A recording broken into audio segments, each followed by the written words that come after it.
everybody, and welcome to our channel. My name is Sam. My name is Ryan. Gave you 2 YouTubes that time. Yeah, today we're going to talk about theft. Fun, cute theft. Cute theft is okay. Cute theft. As long as it's cute theft. None of my theft was petty. Hot girls steal. Yeah. Ryan and I were talking about some of our favorite little accoutrements. Is that the word? Accoutrement. Accoutrement? French word. Yeah, sure. Accoutrement is how it's spelled. Don't get fooled. We were talking about some nice, cute accoutrement around our place the other day, and it got us talking about how much stuff we have in our house that Ryan stole from sets. Okay. That's not exactly, it's not how much stuff it's not like, oh, that couch was from Liv Maddie. Like, it's like 4 things. But I have stolen various items from set on some of the various projects that I worked on. Some of them have whimsical stories. Some of them, it's literally just stealing. And I'm very excited to dive into those stories. So, Samantha, I have a television story. Great. A movie story. Ooh. A Broadway story. And an off-Broadway story. Which one do you want to hear first? Off-Broadway. That's the one I have to get up for. Oh, I'm so sorry. Okay, my off-Broadway stealing story. For those of you who are fans of Heathers the Musical, you're in for a treat because this is not that. I was in an off-Broadway musical called Scotland, PA. If you haven't heard of it, good. And Ruthless. Listen, I am proud of all of the work I have done. That is great. That is a great period, end of sentence. Moving on. Scotland, PA was a musical. I played the lead. It was based on Macbeth. And after the Macbeth character committed all of his murders and thought that he got away with it, he sort of went on this like manic spiral. And he dressed in this all-white suit, this like all-white power 70s suit. It took place in the American 70s. And there was this big conundrum with the wardrobe department because we had this amazing white suit, but they were like, we need shoes. We need white shoes that like, look like they could be of the time, but are also, it was like a big dance number, so I had to be comfortable dancing in them. So there's this huge conundrum with these like white shoes to match this white suit. And one of the people in costumes, we were chill, she was leading, sort of like shoe fitting for me. And there were like, literally, I'm not even joking you, like 10 pairs of white shoes that we tried on. One of the pairs were these wonderful white Pumas, this little tan stripey on the back, signature Puma logo there. Puma, give me free stuff. Give me more free stuff, I should say. And you might be wondering, Ryan, why do you have those Pumas in your possession to tell this story? Well, that's a great question. So I put them on and I was like, oh my God, these are really cute. And she was like, oh yeah, do you like these? I was like, I mean, no, they're not for the show, but like, I want these in real life. And she literally goes, I can just put it in the production notes that we tried them and they didn't work, but since we tried them, we can't return them. And then if anyone asks where they went, I'll just say, I don't know. And I was like, so you're saying? She's like, I'm not saying anything. And the next day, the box of Pumas was sitting on my dressing room station. Wonderful. A woman of the people. Absolutely. I think about her every time I put those shoes on because I love these shoes. White goes with everything. They're fire and they were free. What about the television story?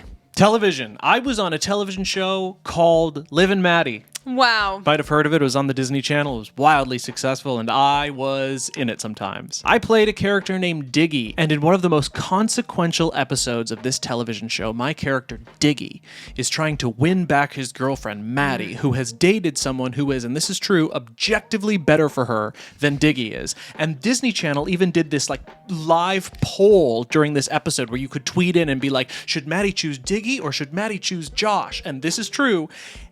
Josh was like basically unanimously, okay, not unanimous, but I lost in a landslide. It was like 30-70 in Josh's favor. Everyone wanted her to pick Josh. But the thing that these children didn't know is that their vote had nothing to do with how the episode turned out because it was already written and shot like 6 months prior. So they just did this for engagement, but then completely ignored the will of the people. I always found that to be a fun fact, and fans to this day still ask me Team Miggy or Team Mosh. Maddie and Diggy, Maddie and Josh. And I say Team Mosh! The people spoke. Josh was objectively a better character and better suited for Maddie. Diggy sucked. I've said it so often. I'm so happy I got to play that role. I loved being on that show. But like, I've always said this. If Diggy and I went to the same high school, we would not be friends. Okay, so in that episode, the way that I win Maddie back is I play guitar. That's the whole, I go up and I play guitar and I sing a song. And it's like, oh my God, he could sing. I had no idea. Guess we should get back together because that's definitely a foundation upon which I can build an entire relationship. And I wore this suit, this gray suit. It's from Zara. It fit me great. And after the episode was over, I went up to one of the wardrobe people and I was like, I really like that suit. Is there any way that I could just like take it? And they were like, well, you can't take it, but like technically you could buy it. And I was like, oh, I could. Okay, great. Like assuming that she was gonna be like, yeah, like just give us like $60 and we'll call it a thing. We'll give you like a nice discounted rate because it's not like we can return it to Zara. She was like, yeah, $400. Ew. I was like, fam, $400 literal dollars? Liv and Maddie pays me basically $500 an episode. What are you talking about? I'm not going to do 400. Like, oh yeah, by the way, Disney Channel like insidiously underpays their actors. Anyway, I really wanted this suit, but I wasn't going to pay $400 for it. So here's your lesson in patience. Season 4 comes around. We shoot the show. I'm in the last episode. That's a wrap on Liv and Maddie. The entire show. We're done. We're never going to shoot anymore. It's over. As we're clearing out the sound stages, our dressing room, everyone's cleaning out their stuff. One of the wardrobe supervisors says, hey, we have this big, like, it's basically like a locker of like clothes that we can't return. So we're either going to like donate them or destroy them. If you want anything, you can go in there and look through them. It's Disney Channel, so most of them are just like atrocious, colorful t-shirts and scarves. But at the very end of the rack, there was my Zara suit. Girl, you said it was $400. Now it's free. I don't even remember her name. This isn't shade. I have not talked to this person since this moment. But like, I kind of wonder if she was trying to make a little racket. Sure. Just like put it on the end for you. No. Oh. No, I'm saying... What does making a racket mean? Like, I don't think that suit cost her $400. I think that she was just trying to make $400. Like she personally was just going to pocket the money? Yeah. I mean, because like it's not like this was the main wardrobe person. There are like a billion wardrobe people who work on any given television show. And the fact that then like a year later, it was just sitting there in storage and they were going to either donate or to destroy it means that it had no inherent value to them in the first place. So for her to try, and if she was going to sell it to me, it's not like they had to keep it for archival purposes or they thought that Diggy was going to wear this suit again. So like there's literally no reason for her to charge me for it. That's shady. But anyway. Wow. I tried on my own, I thought I'd get there. Wait, is that the song? Don't look at me. I haven't seen it. As long as I have you, nothing left to lose. Unbreak every fracture in my heart. Okay, anyway, this is what I wore when I sang that song, that Diggy wore this suit. It still fits me because I'm skinny and we're nailing it. So I stole that. That's great. Gorgeous. Okay, I have a Broadway and a movie. What do you want next? I want a movie next. Okay. In the movie The Rocky Horror Picture Show, let's do the time warp again, where I played Brad Majors. Woo. Brad talks about, references, and wears a class ring to his beloved Denton High School, where he went to high school, where he met Janet in the first place. Victoria Justice and I, who played Janet, we had the last shot of that movie. It was this like car scene where the car breaks down and like we were in the mud and it was a car. That was the last shot of the whole movie. It was out in the woods, and it was nighttime. Really setting the scene. So we do it. Everyone's flawless. We nail it. Kenny Ortega goes, cut. That's a wrap on the Rocky Horror Picture Show. We're all crying. We've made history. Everyone's going to watch it. This is going to change all of our careers. I go up. I give Kenny a big hug. I'm wearing the class ring, and I say to Kenny, the director, can I keep this? And Kenny, very smartly, because that's not his job, says, ask the wardrobe people. So once again, I love how like a lot of every story I've told so far has to do with a wardrobe person. Makes sense. So I go up to one of the wardrobe people, not like the key, but someone who's maybe like the supervisor at base or something. I don't know. She wasn't like top dog, but she like had some status. And I said, hey, like, can I keep this class ring? And she's like, no. And I was like, please? And she was like, no. But she kind of like paused and gave me that look. And I'm like, please? And she's like, no. And I was like, oh, so you're just... She's like, I don't know anything about it. And I said, no. I love that so much. And I was like, Liddy, super bummed to hear that, but thanks for your honesty. And I put it in my pocket, and there it is. Wow. The Brad Majors Denton Hot. You can't see it. Can't see it. Put it on. Put it on. At Denton High School. Oh, it's so pretty. There it is. Yeah, it's. I mean, you know, it's good. You can't see it, but there's like intense. It says Denton High. Denton High, yeah. Beautiful. Sometimes I wear it. Yeah. because it makes me think about the good times when we all thought our lives changed and they didn't. Oh. But this was a great movie, and no matter how you feel about it, I'm objectively fantastic in it, and if you haven't seen it, you should watch. Absolutely. Ryan gives a fantastic performance as Brad. Please, please, please watch it if you have not already. Thanks, babe. Yeah, it's true. I'm ready for the Broadway story. So I've actually realized as I'm sitting here that I have 2 Broadway stories. One of them is like a tried and true, I stole this from the show, and then another one's just bonus. Okay, so when I did Wicked on Broadway, on Fiero's first entrance, he's wheeled in on like a cart. He's wearing these like atrocious 2003 sunglasses. But like, even though they're atrocious, they're iconic because they're the Fiero sunglasses. And quite literally, they have not changed in the 20 years that Wicked has been on Broadway. They're like the same frame. They will never change them. I don't understand, but it's just, that's the look. So that's it. These sunglasses are kind of iconic. Obviously, like I'm not going to be able to keep the tight white pants or anything like that. So I kind of thought like my best bet was stealing these sunglasses. But as with all of these other stories, rather than just point blank steal, I tried to engage a confidant to at least grant me a semblance of permission so that I knew that if I took it, they wouldn't get in trouble. Right? Sure. That's lovely. So I go to my dresser and I say, can I have these sunglasses? And if you're sensing a pattern, that's because there is one. He goes, no. And I say, please. And he goes, no. And I've already done Rocky Horror at this point, so I'm like, please? And he's like, no. I'm like, oh, we're not playing the same game. He actually means no. I'm like, oh, why not? And he's like, because like we have records of this, and like the manufacturers don't even make these anymore, so they like make them special, and like we don't have extras and all this stuff. And I'm like, this sucks. Like, what about Ryan McCartan and what he wants? Broadway debut. But the answer was no. It was a firm no. My dresser does not soup around.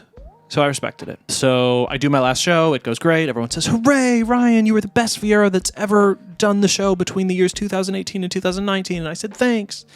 And I pack up my whole dressing room, give it a once over, look one more time at the sunglasses, and I'm like, I want to steal these, but I didn't. Someone like knocks on my dressing room door. I go out. I'm talking to people. Yeah, it's so amazing. It's like, we're going to go for drinks next door. And I'm like, great, let me grab my stuff. So I get my backpack. I get my bag. I have like all this stuff. We go downstairs. We drink all this wine. We're celebrating. Everyone's like, oh my God, you're so great. We're going to miss you. I'm like, I know, I'm irreplaceable. And I go home. I'm home. I fall asleep. I wake up. Now it's time to pack and come home to LA.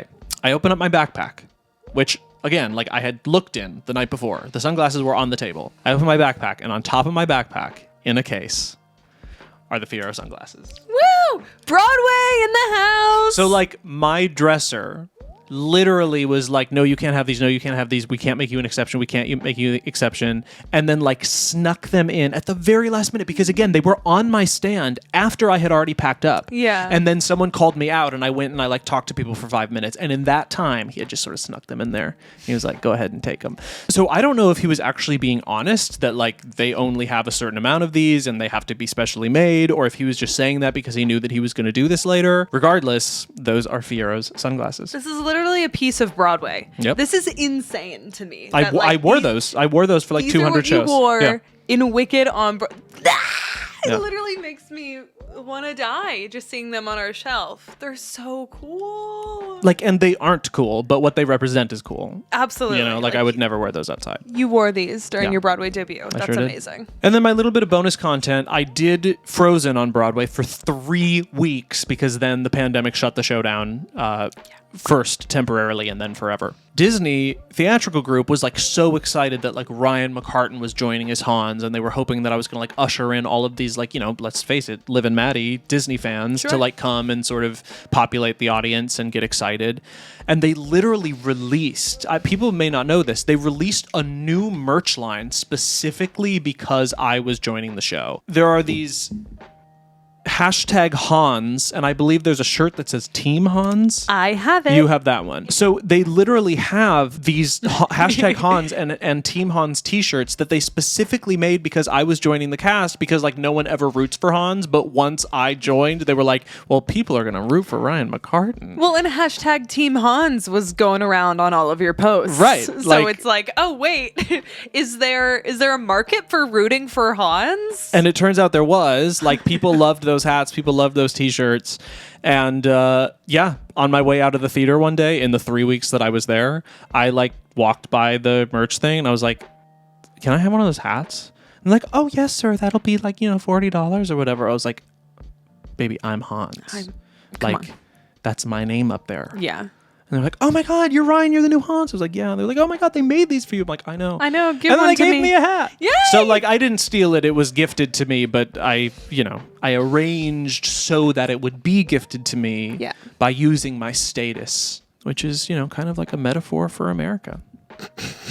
It's so much fun to hear about all the things that like you've been able to have as little relics from some major jobs for you. And hopefully you guys enjoyed hearing these stories, because I know I love hearing stories from actors about things that they just took or were given to remember their time from a really fun project. So I think it's great that you have all of this stuff. And thankfully, it sounds like most of them were, the lines were blurred. Yeah, like, I don't think it was like a breach of ethics, but we definitely stretched the ethics as far as they could stretch. But I love that. And also, like, I'm a very sentimental person. I've had a really cool career. I'm not shy about that, but I'm also incredibly grateful about that. And I thank my lucky stars every day. And as a consequence, I want little touchstones that exist on my shelf or in my closet or, on the hat rack that remind me of how special those times were. And I look forward to stealing from future projects so I have more touchstones to remind myself how lucky I am. Thank you guys so much for watching this video. As always, be sure to... Oh my God. I inhaled like a lot of saliva just then. Be sure to like and subscribe. Be sure to like and subscribe. Quick. Wow. Yeah, quick. This might be your last chance. And we'll see you all next time. Bye. Bye, Daddy.